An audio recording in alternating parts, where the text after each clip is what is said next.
But speaking of power scaling, I think Kamui had a topic. Sage, What's up? are you aware? I love how you started that. Those 3 words. I love that. We gotta start every conversation with that from now on. just a blank pause. Are you after that. aware that Deidara's C1 spiders, the crawling power of those spiders, is greater than the piercing power of Chidori? I was not aware of that. That's really interesting. What leads you to that conclusion? We did not write down all of... Did we write this all down somewhere, Oodie? I don't think so. Was this in pinned messages? Where do we even find this? Or where did you find this? I found this earlier. I was in Naruto topics. I just copied and pasted it. I think I can't remember if we were writing. So, okay, you know what? Let's just come up with writing it on the down, spot, or- and it'll probably be the same. From memory, what I remember is Okay. we were just talking about, this was a conclusion we came to. We weren't trying to come to this conclusion. It was just a ridiculous conclusion that we came to. So we were talking about, like, Gaara's, like, sand spear. It's not spear. Sphere. Yeah, because not like spear, but sphere. It's a very different word. yeah, specifically Oh, his he was like able to dig into the Kazekage sand. sand spear was the Yeah. specifically the way more dense sand, and it crawled through it. And we So- know that sand should be hard all the way through rather than just the outer shell, because Gaara isn't Yeah. like sinking Right. down to the outer layer of it. He's on top of it and it's like solid. Yeah. Okay, so a couple things are possible here. Either sand is hard all the way through, but not as hard all the way through. And that would allow for like us to see what we see, but that wouldn't really account for like because like that same kind of thing would apply for the Chidori, right? But we do see the Chidori pierce through it. And I would say, I mean, obviously there's no like quantifiable time statement or anything, but it seems to be the case that it took longer for those like bombs to crawl through the sand than it did for the Chidori to pierce through Well, it. but, Like it but seems if like the Chidori anything, you're pierces through making it. our point, because based on the laws of inertia or whatever, doesn't that mean Chidori's momentum would have an easier time of getting through based on that increase in speed? So the Well, yeah, crawling but power would need to be higher than the Chidori because of its lack of speed. well, yes, because like the Chidori is moving, but it's also possible that like the Chidori itself, even without the insane speed, could replicate. Like we For don't know. Sasuke. Like yeah, so we don't know if like the if the we don't know if the Chidori at full speed is the floor for piercing through it in that time, or if it just happened to be able to do that. You know what I mean? Like it's possible that if he ran and struck with the Chidori at a tenth of that speed, that it could perform the same thing. You know what I mean? It's like Well, we if you stab a block of butter with a steak knife, you know, it's possible you could still stab that block of butter much slower, just as easily with like, or like relatively as easily with like a butter knife. Well, but You know what I mean? that's an interesting other factor as well. 2 different factors. First of all, the Chidori has more mass behind it, which would also make for Yeah. a big gap in power. But also, what you're describing, the Chidori has less surface area and more stabbing potential. Yeah. Once again, another power gap. So those clay things did have Gara's sand in them, correct? Well, the other way around, but yes. Well, yeah. Didn't he like take like when he got his arm crushed, he like mixed Gara's sand in with his clay bombs. No, he mixed his The clay other way bombs around. into Gaara's sand, so that way when Gaara brought it over to himself for defense, then the clay bombs would just be in the correct sand, essentially. Oh, got you. Okay, I thought that he integrated the sand into the bombs. Okay, well with that, it's like maybe they were like literally like on the innermost layer of that sand. You know what I mean? Like it's But we possible. do know like, that Gaara's yeah. sand should be... now I remember. Okay, I remember now. it should be hard, probably equally hard all the way throughout, because when Kimimaro, I know he's sick and all, but when Kimimaro gets his giant bone and Gaara makes his Shukaku shield, which never comes back again, Kimimaro obviously gets through the front layer. He gets like halfway through. True. Well, if the first layer was the thickest, hardest layer, Kimimaro would have just kept going, no problem. But he stops midway because it's presumably equally hard all the way through. To add on to that, Kimimaro couldn't move when he was submerged in the sand tsunami. So these bugs have more power than Kimimaro, and Curse Mark Stage 2. He had to use his bones teleportation to escape. Well, to be fair, Kimimaro did move. He crawled out, but that's Kimimaro. Well, I'm talking sand tsunami at the end. He's used the bones to escape. Well, that's not sand tsunami. That's the bury Kimimaro 300 meters underground technique. Okay, yeah. So then but also that's not at the surface, so that is still in the middle. Yeah, I guess my primary contention with that then would be he summoned that particular stand defense to defend against a piercing attack. He wasn't anticipating defending against something like those bombs. He was anticipating defending against just like explosions. Well, actually, he specifically summoned that shield to defend against Deidara's bombs. Because Deidara, as part of the strategy, was he shot he actually detonated some bombs on the outside so that Gaara would harden it and defend with it. Well, but also, what I'm saying is that particular, so like the shield he summons against Kimimaro, right? Like he saw him coming at him with like a piercing attack, and he put that up, and then and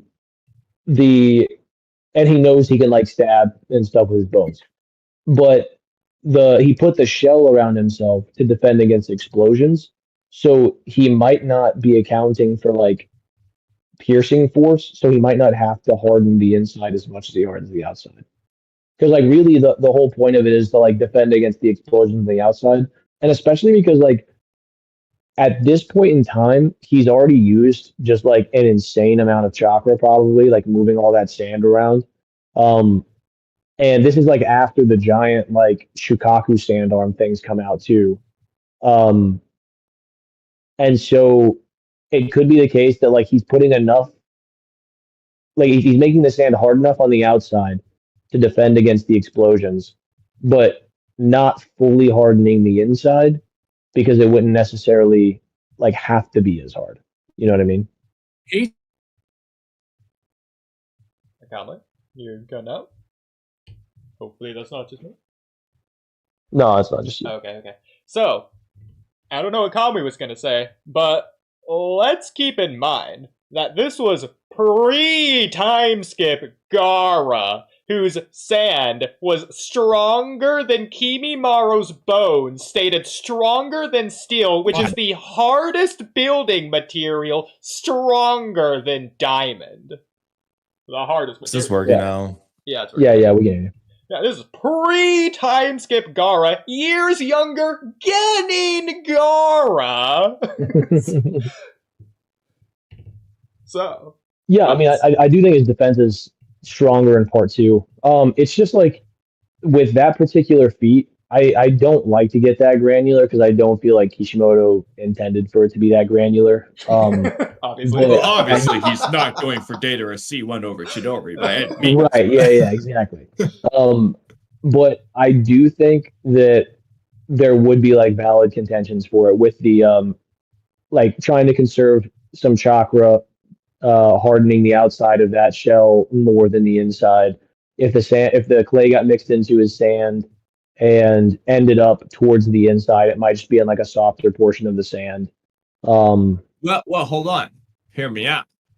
If that were the case, it should have been easier for Gaara to just move that soft, malleable sand just over his body to block the spider bombs from exploding from inside. But if they were already so densely compact and hard, it would take longer for him to, manipulate the sand to defend against those spider bombs, which is why Deidara's plan can work. His plan can only work if Gaara's sand is as dense and hard as possible. I mean, I would say it can still like be in line with the interpretation I'm giving and still work that way if the detonation speed is just faster than he can move his sand at that range. Well, but it's not the detonation So it's speed. faster than Chidori. Not the detonation It's faster speed. than A. It's the crawling speed. Well, no, I'm saying like because by the time he realizes that they're in there, they're already like through, right? Because they crawled through. Are you saying that Deidara's spiders perception blitz? So they're seven times faster than Gara? He realizes that they're there, but then they just detonate, right? Or do they like jump on him? Well, they have to crawl through. Well, no. So the crawling through the sand, I don't think he notices them in his sand.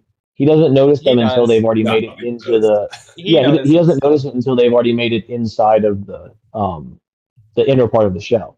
So he notices them once they make it into the shell, and then once they're in the shell, the only speed that he would be having to counter would be the detonation speed. And it could be the case that like with the amount of sand that he'd be able to pull in front of the detonation, it just wouldn't be enough to defend. And it could also be the case that the detonation speed at that range was just too much for him to get enough sand in front of it to protect himself. So it wouldn't be like they're crawling speed because he doesn't like notice them while they're crawling through the sand. He only notices them like once they're already inside of the shell. So he would just have to react to the detonation speed at that range. And I think even if he can react to the detonation speed and get sand in front of it, he might not be able to get enough sand in front of it to defend properly. Hey, all I'm saying, if Deidara's sand really is, or if Deidara's clay is really this OP, I don't know why he blows him up. Just in like one clay bird, and he like solos the verse. Just like have the Deidara's an animal, bro. Deidara's an animal. It's like they're all. Yeah, I have literally never thought about this at this much depth. It's not something I've. Wow. Welcome to the WalkyTalkyPod podcast. Oh man. Separate thing. This is I got to ask earlier before. So, Yukaku arm and hand things. So, how and why do you think he did that? Because that's not Shukaku like coming out as Gara. No, he just turned his sand from a distance into Shukaku. Why? Yeah. Well, so there's an interesting statement from Kishimoto in like the interview portion of Data Book 3 where he talks about like why Gara still has the ability to use the sand at all. Despite having Shukaku extracted. And it's just like having the bijou sealed inside of you for that long.